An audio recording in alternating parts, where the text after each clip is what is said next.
What's up? So, I will be answering your questions from X regarding 3D. I want to give back to the community and to have some fun, answer some questions. This is what I'm doing with my weekends. So, we're just gonna get into the first question. The first one is, what's the best way to learn 3D modeling? And there was another question, the best way to learn Blender 3D. I'm just gonna answer them together because the answer is pretty much gonna be the same. So you're gonna go to YouTube, search up Blender Guru. So go to YouTube, search up Blender Guru Donut tutorial. Click on the newest one, 2025, and he's gonna guide you through all the basics. This is how I started, and honestly, just go through the entire playlist and try following along. So after you watch this donut tutorial, you can search for other creators if you want to, but this guy is very polarizing currently, this tutorial. So I started with this tutorial, but the community is very divided if it's good or not. For me, it's great for you to get a hang of how Blender works, because he's gonna show you all of the different aspects of Blender. And if you have never used a 3D tool before, getting used to the UI is a bit tricky, and this will get you started. And from there, I have a guide on how to actually, from this point, start learning 3D. I shared, it went pretty good. I'm just gonna try to dig it up. So yeah, if you search how to learn 3D, my post is still up. You can probably find how to learn 3D, totally free step process. So basically, you're gonna watch a beginner tutorial, you're gonna replicate that tutorial, here's the detailed instructions how to go about it, and then remix it. And you're just gonna do this over and over again until you can start getting work and producing stuff on your own. Okay, I think that answers that question. Next one. Why Blender and not Cinema 4D? Okay, why Blender, not Cinema 4D? Because I started with Blender. I started with Blender because of the donut tutorial. I came across that, and because it was free and open source, which Cinema 4D is not. I started with it, I stuck with it, and I have felt no need to switch. Anything I wanted to create, Blender allowed me to create. If it didn't, I just learned another tool. But you can pretty much do whatever you want with Blender, so no need to pay for a premium software when you have this amazing free one. And with all the add-ons that you can purchase, it becomes just as powerful, which I have quite a lot of. Okay, next one is a bit longer of a question. Let's go. How to identify niche in 3D? I mean, I'm good at environments, motion, archviz, but expert in none of them. So when taking on projects, I usually undercharge because of lack of confidence. Also, I want to know about how to get clients and the business side of design. Thanks. So, I have actually never defined a niche for myself in 3D. I've basically been doing everything from the start because, you're trying to survive as a 3D artist. You're taking whatever project you can. So I've never got down to define a niche.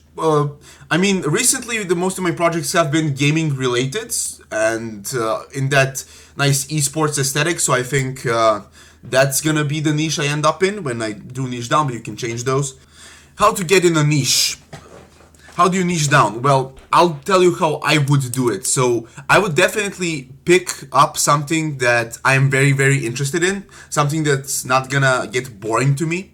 I'm saying this because I actually tried to niche down in the supplement 3D business, but I gave up on that because I do like supplements, but I'm not really that into it, so that I can only post that type of work, and it just burned me out and I gave up. So pick something you like and just produce that type of work. As for your lack of confidence, it's just about putting in the hours, and that will build up your confidence. And don't be scared, life's amazing, just go after it, chase it, bro. What's the worst thing that can happen? They say no. Oh well. Also, I want to know about how to get clients and business side. So how to get clients? There's a bunch of questions exactly on that. I'll touch on it, but there's many ways. I prefer to just be myself and present myself to as many people as possible in my work. And how to handle the business side of design, I honestly handle it like I would handle any relationship. Like if you're talking talks with clients, handling deadlines, invoices, everything. I just handle it like I would a conversation with a friend, or a promise I keep with a friend. So if I tell you I'm gonna do this, I'm gonna do it. If something comes up I can't, I'm gonna explain myself. You never miss deadlines. You gotta be chill with it, but also like very, very reliable. That's what I would say. So, how does Blender for MoGraph work? I just started learning Blender last weekend. I am a motion designer already, familiar with After Effects. I am trying to incorporate Blender into my workflow. I have started with tutorials and courses for beginners, but I can't help but to think how the workflow between Blender and After Effects is going to be. Do I render first in Blender and bring it into After Effects for text effects and transitions? What is the best way to go about this? Thank you and looking forward to your answer. Okay, so I started primarily with Blender with motion design work, and I still mainly use that. This video here, it was entirely done in Blender. There's no other tool besides Blender here. I just use Premiere Pro to compose it all together, to just combine the clips. I recently started experimenting with After Effects, and I am yet to complete a project. I'm gonna do one tomorrow, but how I think my workflow is gonna go is I'm going to create the entire thing in Blender, render it out, and then go into After Effects for text and other 2D elements. So basically, any 2D elements I want to include in the render, I'm gonna do it in After Effects, and sometimes those 2D effects are gonna be used as textures in Blender, so I am gonna render them out before the 3D part and then use them as a texture inside. So that would be my workflow. But on this note, I like to keep my transitions inside of Blender because that way they flow much nicer and I think it looks much more natural, tells the story better. Okay, that was a long one. Hi Philip, been following you for a while here and in the Furlough Discord server. If you have to start over from scratch with no works and portfolio in 2026, what are your first few steps to get to where you are now, career-wise? Okay, so this is a really fun question. I have never been asked this before. I appreciate it. So, my portfolio is currently my X account. So, let's say I lose that. I lose all my connections as well, all my portfolio, all my work, but the skills are there. What I do is I give myself as much time as I need to create a stunning piece of work, just something amazing, something mind-blowing, and then I try to get as much people as possible to see it. I'm gonna post it on every social media. I'm gonna do cold outreach with emails. I'm gonna message all the bigger studios, hey, this is what I can do, let's work together. I'm just gonna put it everywhere, but you need a really high quality piece of work. So my career can basically be divided before and after December 15, 2025. Why? Because of this video. Before I posted this, I knew I was good, but not a lot of people knew that. This one went semi-viral on X. Semi-viral, this is not crazy numbers, but it was very well received. After that, I had started getting leads pretty regularly, and I have felt the respect for my work going up because of this, which led to much more opportunities. So basically, I would produce one very, very high quality piece of work and present it as hard as I could. Thank you for the question. Next one. And the next ones are all gonna be about clients. So, how to create an offer so good that the clients can't say no, and give some examples. I feel like this dude prompted me like ChatGPT, honestly. I feel like this is something how you would ask AI a question, so now I can relate. So when it comes to offers, I can tell you about the playbook, or I can show you the playbook and tell you where to get it. So you just go to acquisition.com, books, $100 million offers, and you buy it. And you read that. I read it, it's amazing. It helped me out a lot. Pretty much whatever I'm gonna tell you is in this book, and also there's plenty of examples inside. Next one.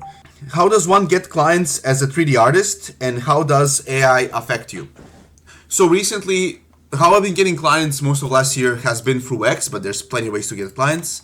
And that would lead us to our second Alex Hormozi book, $100 million Leads. Buy it, read it. All I can say on this topic is, again, in this book. So, how does AI affect you?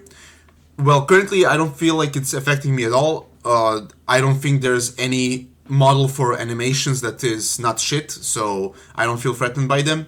And even if they do end up being like really, really good, I feel you can never replace a human for storytelling, because you need emotions to be able to tell a good story, and like they can do whatever they want with it. They're never gonna give it a soul, so I think I'm safe. Next question. How do you market your work so it generates paying leads? Or should you just post and get the quality of the work and let the quality of the work be what closes clients? I can swear I can read. I just wrote down this really quickly, so my handwriting is awful. Okay, so should you let the quality of the work speak for itself? Absolutely. So what I did was I tried posting this stuff all over social media. A lot of people saw this stuff, but no leads. Why? Because the work is shit. If the work is shit, you're not gonna get leads. You need to post high quality work, and then it can speak for itself. Man, looking at this, I used to feel very proud. Some of these are not that bad, but I feel like, oh, this is so shit. This is so shit. You guys are in for a treat. Oh my god, it's so awful. It's so awful. It's so shit. Never mind. I was proud of it at the time, so big props to me for like going on. Next one. How to get clients or give offer. $100 million offers? $100 million leads. Where is it? You get the point. Here it is. And also the last question, what drives you? So, what drives me? This question, I have so many answers to this. I have an endless well of motivation that is pouring in from different sources. So, I want to like provide an amazing life to my future wife and future children. I want to change the world for the better, do amazing good stuff. I want a legacy. I want to be the best that will ever do it. But like beneath all of that is my personal belief that God put, whatever God you believe in, I think that God put you in this world for two reasons, to love and to create. And as long as I'm doing that, I feel like I am living up to my potential and up to my purpose. So I'll never stop creating. 3D is my favorite way to create. That's true. I do other stuff, but 3D is my main way of expressing myself, and I think like I'm always gonna do it. And if it's not that, I'm just gonna keep creating stuff that I feel is amazing, that I feel is good, and there's no stopping. I'll stop when I die. That's how I feel about it. So thank you guys for the questions. I enjoyed making this video, even though I fumbled my words a lot, but thank you for listening and getting to this point. I hope it was somewhat informative. I don't know. But yeah, looking forward to talking to you again.